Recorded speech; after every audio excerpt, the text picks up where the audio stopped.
మనిషికి గొప్పదనం గొప్ప వంశంలో జన్మించడం వల్ల రాదు. కబీర్, అంబేద్కర్ గొప్ప వంశంలో జన్మించలేదు.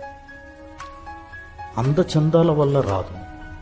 మహాత్మా గాంధీ అందగాడేమీ కాదు. గొప్ప చదువు వల్ల రాదు. ధీరూభాయ్ అంబానీ పెద్ద చదువులేమీ చదవలేదు. తెలివితేటల వల్ల రాదు. మదర్ తెరీసా గొప్పదనం ఆమె తెలివితేటల్లో లేదు. ధన సంపద వల్ల రాదు. వివేకానందుడు ధనమేమీ కూడబెట్టలేదు. శక్తి సామర్థ్యాల వల్ల రాదు.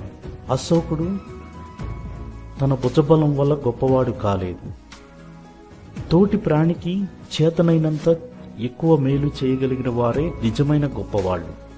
అలాంటి గొప్పదనం చిరకాలం నిలుస్తుంది.